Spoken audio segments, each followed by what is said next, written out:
नमस्कार। मैं राकेश और आप मुझे सुन रहे हो टैक्स जंक्शन पर। तो दोस्तों, 2020 साल सबके लिए खतरनाक रहा, लेकिन अब जिनके लिए खतरनाक साबित हो रहा है वो है चार्टर्ड अकाउंटेंट्स। क्योंकि चार्टर्ड अकाउंटेंट्स अब ड्यू डेट एक्सटेंशन की मांग कर रहे हैं। अब उसी बारे में अपने से बात करने आए हैं पुणे ब्रांच की पहली महिला चेयरमैन जो रह चुकी है, वो है रेखा धामणकर मैडम। रेखा धामणकर मैडम, हम आपका स्वागत करते हैं टैक्स जंक्शन पर। नमस्ते नमस्ते। तो रेखा मैडम, हम एग्जैक्टली ड्यू डेट एक्सटेंड करके क्यों मांग रहे हैं? कि क्या रीजन है आपको नजर आ रहा है? असल में इसका सवाल एक है, बट हो सकता है जवाब अनेक हो।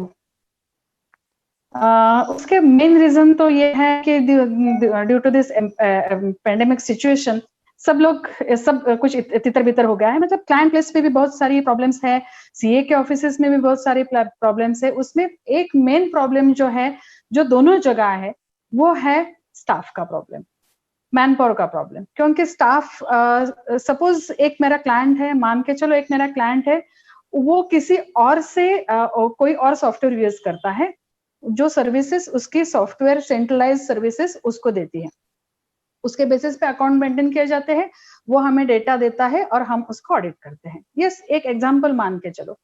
अभी ये तीन स्टेजेस हो गए। एक तो वो सॉफ्टवेयर वेंडर जहां जो डेटा मेंटेन करता है, एक ऑन दिस बेसिस जो अकाउंट्स मेंटेन करते हैं, और तीसरा हम ऑडिट करते हैं। किसी एक भी लेवल पे प्रॉब्लम है तो सब कुछ स्टकअप होने वाला है, कुछ भी नहीं होने वाला है। और जब तक वो सॉफ्टवेयर वेंडर उनको डेटा नहीं देता, जब तक वो डेटा एंट्री नहीं करते, जब तक वो अकाउंटेंट अवेलेबल नहीं होता, जब तक वो सॉफ्टवेयर ठीक से नहीं चलता, वो चलाने वाले लोग ठीक से जगह पे ना हो, तब तक वो हमें डेटा नहीं दे पाएगा, बुक्स ऑफ अकाउंट्स नहीं दे पाएगा, और हम ऑडिट नहीं कर पाएंगे। एक एग्जाम्पल के तौर पे बता रही हूँ। तो ये जो है, ये सिर्फ चार्टर्ड अकाउंटेंट के ऑफिस लेवल पे लिमिटेड प्रॉब्लम नहीं है। ये है जहां जहां से डेटा आता है। सपोज बैंक से कुछ सर्टिफिकेट्स आते हैं, टीडीएस सर्टिफिकेट्स इनकम टैक्स से आते हैं, सैलरी सर्टिफिकेट कहीं और से आता है, डिपार्टमेंट डाउनलोड करते हैं, यूटिलिटी अवेलेबल है नहीं है, या फिर दूसरे कोई उनका अकाउंटेंट है वो हमें डेटा देता है। तो जिस भी सोर्स से हमें डेटा मिलता है, ये तो एग्जाम्पल के तौर पे बता रही हूँ, हो सकता है शेयर मार्केट पे कोई डील करता हो, उनका डेटा आता है, उनके सर्वर में कुछ प्रॉब्लम है, वहां पे मैन पावर नहीं। मतलब न्यूमरस प्रॉब्लम है। प्रॉब्लम्स बहुत सारे हो सकते हैं, बट जो भी सोर्स से डेटा आता है, वो सोर्स में भी प्रॉब्लम है, तो भी हमारा काम नहीं हो रहा है। We are sitting here day and night, 24 hours we are working. 24 घंटे हम लोग काम कर रहे हैं, बट जब तक हमारे सामने डेटा नहीं आता प्रॉपरली, तब तक काम तो नहीं आगे कर सकते। ये पहला रीजन है, वो प्रॉब्लम हो रही है स्टाफ की। हमारे पास भी काफी लोग ऐसे थे जो हमारे पास वर्क कर रहे थे, काम कर रहे थे, सालों से थे, दो चार साल से बाहर गांव के लोग थे, वो छोड़ के चले गए हैं। 3 साल का काम उन्होंने किया होगा, तो नए आदमी, मतलब स्टाफ का प्रॉब्लम हम लोग भी फेस कर रहे हैं। वर्क लिमिटेशंस थी, अभी अभी लिमिटेशंस खुल गई है, बट 10% 10 लोगों से काम चलाना पड़ता था। तो ड्यू टू दिस लिमिटेशन बहुत काम सैचुरेट हो गया है, मतलब बहुत सारा इकट्ठा हो गया है। वो ये सोचना कि 1-2 महीने में निपटा जाए, सब कुछ हो जाए, it's practically humanly not possible, नहीं हो रहा है। दूसरी बात यह है कि काफी बार हमको ऑडिट करने के लिए क्लाइंट के प्लेस पे विजिट करना पड़ता है। ठीक है, ऑफिस में रिकॉर्ड्स तो आते हैं, बट काफी बार हमें फिजिकल वेरिफिकेशन एसेट्स का हो या कुछ भी तहकीकात करने के लिए, जो भी डेटा दिया है, काफी बार हमें विजिट करना पड़ता है फिजिकल वेरिफिकेशन के लिए, मान के चलो। वो नहीं कर पा रहे हैं क्योंकि क्लाइंट्स आर नॉट अलाउइंग, सभी डरे हुए हैं। तो हमें जो भी ऑफिस में बैठ के कर रहे हैं, इसमें ये भी होता है कि हो सकता है आपके पास डेटा ईमेल से आया, सबको मान के चलो कि सारे डॉक्यूमेंट्स ईमेल से भेजे। एज अ ऑडिटर मेरी ये ड्यूटी है कि वो डॉक्यूमेंट सही है या नहीं है, ये वेरीफाई करना। मेरे पास अब ईमेल से डॉक्यूमेंट आ रहे, उससे ये पता नहीं चलता वो ओरिजिनल है कि नहीं है, तो वेरीफाई करना जिम्मेदारी हमारी है। बाद में कुछ प्रॉब्लम हो गया तो अल्टीमेटली रिस्पॉन्सिबल तो हमें ठहराया जाएगा कि आपने ठीक से किया नहीं, क्योंकि आपने ओरिजिनल वेरीफाई नहीं किया। ओरिजिनल पड़ा है क्लाइंट प्लेस में, या उसको कहीं और से आना था, नहीं मिला है, उसको भी मेल से मिला है, मान के चलो, तो कैसे करेंगे? सो ये एक रीजन हो सकता है जहां पे हमें फिजिकली जाके हम जो भी काम करते थे वो नहीं कर पा रहे हैं। लेकिन दूसरी ये बात, वाला जो प्रॉब्लम आप बोल रहे हो ये एक्सटेंशन से कैसे सॉल्व होगा, क्योंकि अभी जो स्टेन आया है एक्सटेंशन महामारी में का एक्सटेंशन दूसरा से स्टेन सॉल्व आया होगा। है। हाँ, नहीं वो देखो, स्टाफ का तो प्रॉब्लम है, स्टाफ का प्रॉब्लम है तो हमें ज्यादा आवर्स काम करना पड़ रहा है। बट एक आदमी कितने आवर्स काम करेगा? 24 घंटे ही तो होते हैं सबके पास। और ये डाटा मिलने में जो टाइम जाता है, काफी बार इनकम टैक्स साइट को जाते हैं, ओटीपी वेरिफिकेशन के लिए बार बार अटेम्प्ट करने पड़ते हैं। वो साइट एक्सेस नहीं होती, एक एक रिटर्न फेल होता है, लॉगिन नहीं मिलता है, 4 4 5 5 बार करना पड़ता है। तो हम लोग इस पे इतना ज्यादा टाइम वेस्ट कर रहे हैं। और डेटा मिलने में ईमेल्स एक्सेस करो, फिर उसके बाद इंटरनेट के प्रॉब्लम्स आते हैं, कंप्यूटर के, मतलब ये सारे प्रॉब्लम्स जो आ रहे हैं, तो वो लिमिटेड सोर्सेस लेके करना, ये कितना भी आप मेहनत करो, ठीक है करेंगे, कर तो सब लोग रहे हैं, 24 घंटे लोग सीए लोग ऑफिस में बैठे हैं, कर तो रहे, 24 घंटे काम कर रहे, खुद की तबीयत खराब करके कर रहे हैं, बहुत सारा स्ट्रेस क्लाइंट का अपने सिर पे लेके कर रहे हैं। एक्चुअली हम लोगों का क्या जाता है, क्लाइंट का ऑडिट नहीं हुआ या नहीं हुआ, हमारा तो नुकसान ज्यादा से ज्यादा फीस का होगा ना। राइट। बट वो हम उनकी जिम्मेदारी है, डेटा नहीं मिल रहा है, अदरवाइज हम लोग क्यों मांगेंगे एक्सटेंशन? हमें भी नहीं चाहिए, हमें बिल्कुल नहीं चाहिए।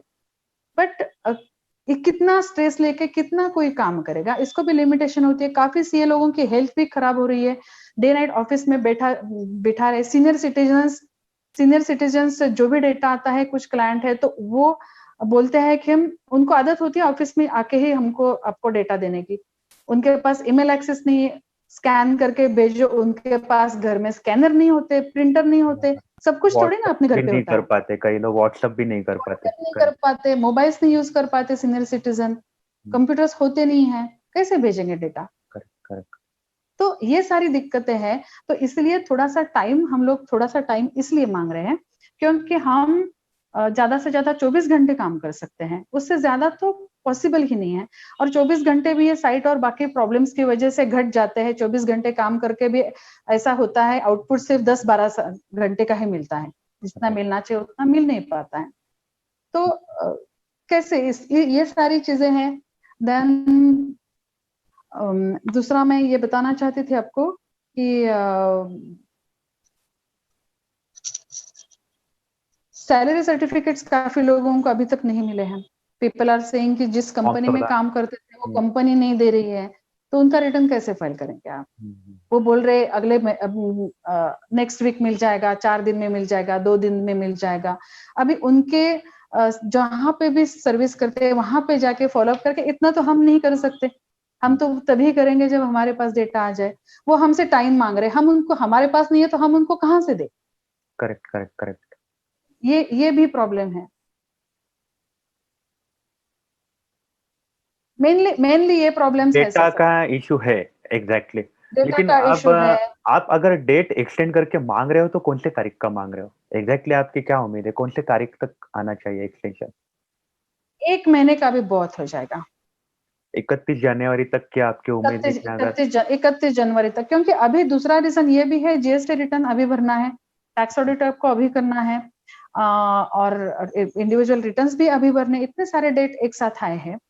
तो काफी बार हम जब नॉर्मल ऑडिट करते हैं तब हम टैक्स ऑडिट का डेटा, टीडीएस रिटर्न्स में जो इनकम टैक्स का डेटा और जो जीएसटी में फाइल किया हुआ डेटा सब टैली करते हैं, सब रिकंसाइल करते हैं, ताकि सारी फिगर्स सेम है कि नहीं, रिकंसाइल हो रहे कि नहीं। उतना करने के लिए टाइम अभी है ही नहीं, क्योंकि बहुत सारी जगह पे डिफरेंट इंफॉर्मेशन अवेलेबल ही नहीं है इंफॉर्मेशन। तो 1 महीने का भी मिल गया एक्सटेंशन तो बहुत हो जाएगा। बट ये जरूरी है, जरूरी है। लेकिन हर मैं साल देख रही हूँ, देखो मैं खुद जो हूँ, मैं मेरे बारे में बताती हूँ, मैं बहुत कम ये प्रोसीजरल और कंप्लायंस प्रैक्टिस करती हूँ, बट मैं रेगुलर पेपर्स में लिखती हूँ और लोगों के टच में रहती हूँ, लोगों से बातें करते रहती हूँ, लोगों से प्रॉब्लम्स समझने की कोशिश करती हूँ, रिजॉल्व करने की कोशिश करती हूँ, हमेशा लीडिंग फ्रंट पे मैं आगे रहती हूँ, तो मुझे सबके प्रॉब्लम पता है। मैं खुद तो आराम से सो रही हूँ, but there are lot of chartered accountants, उनके बेचारे की कोई गलती नहीं है, बट मैं देख रही हूँ कि 24 घंटे लगे हुए हैं। क्या मिलने वाला है उनको, देखो आप, और गवाने भी हुआ नहीं तो उनका क्या जाने वाला है, करेक्ट कुछ करेक्ट। नहीं, they are not going to lose anything, but फिर भी मेहनत कर रहे हैं क्योंकि वो उनका कर्तव्य है कि वो क्लाइंट को सर्विस दे। बट और ऐसे में आप मान के चलो, आज मुझे डेटा मिल जाता है, मुझे कल अपलोड करना है टैक्स ऑडिट रिपोर्ट, क्या क्वालिटी दूंगी मैं, वो राइट। भी तो अफेक्ट क्वांटिटी होगी बन ना। जाएगी, क्वालिटी का इशू रहेगा, बैक ऑफ द माइंड रहेगा, 4 साल में कभी भी इस पे सवाल आ सकता है। राइट हाँ रहेगा। Right right. और फिर अगर एक्सटेंड ही करना है तो बहुत बार ऐसा एक्सपीरियंस हुआ है कि 11th आवर एक्सटेंशन सबकी तबीयत, सबकी मेहनत, सबकी बेकार चली जाती है, सच मानो। करनी है तो एक्सटेंशन इमीडिएटली करनी चाहिए। और ऐसे 11th आवर पे अभी लोग क्या कर रहे हैं पता है, जितना जरूरी है उतना कर रहे हैं, सब कुछ नहीं हो पाएगा, नॉट पॉसिबल, तो ये जरूरी है क्या फाइल करना उतना ही करो। फाइन अभी बचाने के इंडिविजुअल लिए, का टैक्स का फाइन इंटरेस्ट बचाने बचाने के, के जिस लिए। पे फाइन लगेगा, जिस पे और हाँ, उस पे क्राइटेरिया आएगा, इस पे फाइन नहीं लगेगी मैं बाद में करूंगा, हम्म, इस पे कम लगेगी वो मैं बाद में करूंगी। हाँ, तो मतलब फाइनली आउटकम क्या होगा कि फाइनली पेनल्टी और तो भरनी है लोगों को, मेरे पॉकेट से नहीं जाने वाली है, मैं तो क्लाइंट को बोलूंगी। हम्म। बट फिर भी लेकिन मैं एक्सटेंशन मांग रही हूँ उनके लिए। लेकिन हर साल मैडम ये मुद्दा सामने आ रहा है, हर साल जैसे ड्यू डेट आती है लोग बोलते हैं एक्सटेंड करो, ये मुद्दा हर साल देखो आ रहा है। इसका इसमें एक परमानेंट सॉल्यूशन निकालना पड़ेगा ना, ऐसा। इसका मुझे, जैसे मुझे याद है अभी तक जो एक्सटेंशन मांगे है ना आज तक, हम्म, तो वो उसका मेन रीजन ये रहा है कि इनकम टैक्स की जो सिस्टम है, जो सॉफ्टवेयर है, वो कभी स्टेबल नहीं रहा है। अच्छा। मतलब उसमें इतने 11th आवर पे, अक्टूबर ड्यू डेट, सितंबर ड्यू डेट है, सितंबर फर्स्ट वीक में स्कीमा चेंज हो गई, नए चेंजेस आ गए, और नए चेंजेस को यूटिलिटी आने अकोमोडेट में लेट करने के हुआ। लिए स्कीमा चेंज हो गई। वो स्कीमा लोगों ने पहले से रिटर्न भरा हुआ है, वो यूटिलिटी यूज करके यूटिलिटी बदल गई, utility version 1, version 2, version 3, version 50 भी हो चुके हैं। तो हमारा ये कहना है हम एक्सटेंशन नहीं चाहते, बट अपनी काफी बार दूसरा रीजन ये है कि ये जो सिस्टम है वो लोड नहीं ले पाती है। जाहिर सी बात है लास्ट वीक में सारे लोग ज्यादा काम करेंगे, ज्यादा रिटर्न भरेंगे। अभी आप इस पे ये कहोगे कि पहले से क्यों नहीं करते, तो पॉसिबल नहीं होता। हम करने के लिए बैठे हैं, 24 घंटे ऑफिस हमारा चालू है, हम उसी के लिए बैठे हैं, बट लोग नहीं आते, लोग नहीं देते। तो आपकी सिस्टम, आपको पता है कि आपकी सिस्टम पे फाइनली इतने इतने रिटर्न्स अपलोड होने वाले हैं, आपके पास लास्ट ईयर का डेटा तो है गवर्नमेंट के पास, तो उनके पास, उनको पता है इतने रिटर्न्स अपलोड करने, उनके सिस्टम उतने रिटर्न्स अपलोड एक भी साथ किए जाए तो भी वो लोड लेने के लिए रेडी होनी चाहिए, नहीं होती है। काफी बार थोड़ा सा भी लोड हो गया हैंग हो जाती है, बंद पड़ जाती है। और ये बार बार स्कीमा चेंजेस, यूटिलिटी चेंजेस, काफी लोग भर चुके होते हैं, उनको ये सवाल होता है फिर से करना है क्या नई यूटिलिटी में, वो डेटा पहले से दूसरे में एक्सपोर्ट नहीं हो पाता है। तो हमारा कहना ये है कि हम एक्सटेंशन नहीं चाहिए हर साल की। में इस साल की बात अलग है, पर हर साल की बात यह है कि मेजोरिटी रीजन ये रहा है।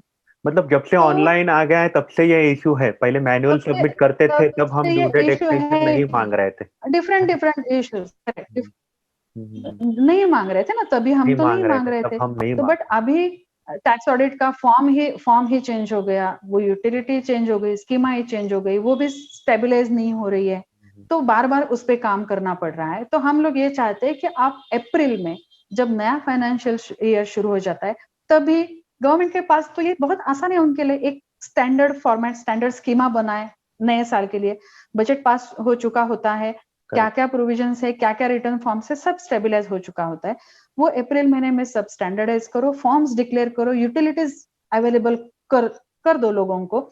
आप फिर और इस तरह से आप गवर्नमेंट भी काम करे ना कि मई महीने से सब कुछ अवेलेबल है, एंड वो कभी चेंज नहीं होने वाला है, परमानेंट है। तो हम लोग मई महीने से काम करने के लिए तैयार है, हम करेक्ट तो तैयार ही करेक्ट बैठे ना उसके लिए तो है, करेक्ट करेक्ट। हम मतलब नहीं चाहते। ऑनलाइन बट इस सिस्टम ये हर साल का प्रॉब्लम है, और ये साल प्रॉब्लम है महामारी, ऐसे ये साल महामारी का प्रॉब्लम है, हर साल और ये साल तो ऑनलाइन का। इतनी ऑफिसेस, कई ऑफिसेस अक्टूबर महीने से खुले हैं, कई कई ऑफिसेस अक्टूबर महीने से खुले हैं। तो जो हम काम अक्टूबर तक फिनिश करते थे 6 महीने में, कितना भी कहो आपके घर में बैठ के काम करो, वर्क फ्रॉम होम, नहीं हो पाता, क्योंकि आप क्लाइंट्स के पास रिकॉर्ड होते हैं, आपका ऑफिसेस में रिकॉर्ड्स होते हैं, सारी कंप्यूटर सिस्टम सेंट्रलाइज सर्वर जिनके पास में होते हैं, काफी ऑफिसेस में सेंट्रलाइज सर्वर नहीं यूज करते, पीसी बेस्ड करते हैं, तो वो कितने आप पीसी सब कुछ उठा के घर ले जाके थोड़ी ना काम करेंगे। Right right right. और नहीं हो पाता, वो भी किया था हमने, तो इस बार सर्वर भी घर लेके गए थे। Right right. बट फिर भी नहीं हो काफी लोग हैं ऐसे। बट आप सब स्टाफ को भी लेके तो घर में नहीं जा सकते ना, स्टाफ को कितना काम आप अलॉट करेंगे। यहाँ पे बैठ के ऑफिस में डिस्कशन किया जाता है, उनको समझाया जाता है। वो work from home conceptually very good है, बहुत अच्छी है, काफी हद तक लोग सीख भी गए, बट 100% स्टाफ भी ऐसा वर्किंग बोलेगा ना, आज काम करने का मूड नहीं है, बोल देगा मैडम मेरा घर पे वाईफाई नहीं चल रहा है, आज मैं क्या करूँ, डेटा नहीं है, बहुत सारे प्रॉब्लम है, और कौन वेरीफाई करेगा, कौन जाके कौन वेरीफाई। Right right right. ये अक्टूबर महीने से हमें हार्डली 3 महीने मिले, 3 महीने में आप हमसे उम्मीद करो कि जीएसटी ऑडिट भी खत्म करो, रिटर्न्स भी सभी खत्म करो, और टैक्स ऑडिट भी खत्म करो, कंपनी के कंप्लायंस, और जो हमें अप्रैल से लेकर सितंबर तक कंपनी के है, जो भी है 6-7 महीने 8 महीने का हमें टाइम मिलता है, एक्सटेंशन मिल जाता है, तो वो हमसे उम्मीद की जाए कि 3 महीने में खत्म करो, तो कितना लोड, कितना प्रेशर होगा, आप भी इमेजिन कर सकते हो। क्वालिटी और क्वांटिटी मैच करना, ये आज के तारीख में क्वालिटी बहुत अफेक्ट हो जाएगी, बहुत बड़ा। रिटर्न्स जितने चाहिए गवर्नमेंट को अपलोड हो जाएंगे, number, if government wants the number कि लास्ट टाइम 1 करोड़ हुए थे, इस बार 1 करोड़ हुए कि नहीं, वांट्स द नंबर, हो जाएंगे, बट क्वालिटी क्या है, उसमें से बाद में जाके कितनी क्वेरीज आने वाली है, कितनी स्क्रूटिनीज होने वाली है, कितनी हद तक उसको सपोर्टिंग वेरीफाई किया हुआ है, मिलेगा नहीं मिलेगा, नहीं पता है। तो गवर्नमेंट को डिसाइड करना पड़ेगा कि क्वालिटी चाहिए या क्वांटिटी चाहिए। राइट। दोनों एक साथ चाहिए तो हो जाएगा, बट थोड़ा टाइम तो देना पड़ेगा। तो ये थी रेखा मैडम, जिन्होंने अपने सामने बहुत इंपॉर्टेंट मुद्दे रखे हैं, क्योंकि ये ऑनलाइन सिस्टम आया तब से सीए लोग जो है वो एक्सटेंशन मांग रहे हैं, उसके पहले सीए लोग एक्सटेंशन नहीं मांगते थे। बहुत इंपॉर्टेंट मुद्दे उन्होंने रखे हैं हमारे सामने कि सीए लोगों को चैलेंजेस क्या है, उन्होंने सीनियर सिटीजन के भी मुद्दे हमें बताए हैं। तो thank you very much Rekha madam, आप यहाँ आए और हमें अपने गाइडेंस दिया, हमें आपने एग्जैक्टली आई ओपनिंग दिया हमको कि और क्या क्या रीजन हो सकते हैं डेट एक्सटेंशन के। नहीं, और भी रीजंस बहुत सारे हो सकते हैं, बट जो भी मेरे नजर के सामने है मैं बता रही हूँ, मेजर अभी जो है वो बता रही हूँ। Thank you very much, thank you very much. हर एक के प्रॉब्लम अलग अलग हो सकते हैं, अगर पूछा जाए तो हर एक सीए कुछ नए मुद्दे लेके आएगा, क्योंकि चैलेंजेस जो वो फेस कर रहे हैं वो हो सकता है लोकल बेस्ड भी हो, जोग्राफिकल बेस्ड हो, मोफिसिल एरिया में प्रैक्टिस करता हो, उसको प्रॉब्लम्स अलग हो। हम तो पुणे जैसे सिटी में बैठ के जितना जानते बता सकते हैं, बट हो सकता है कि हमसे ज्यादा प्रॉब्लम बाकी लोग फेस कर रहे हो जो मोफिसिल एरिया में प्रैक्टिस करते हैं।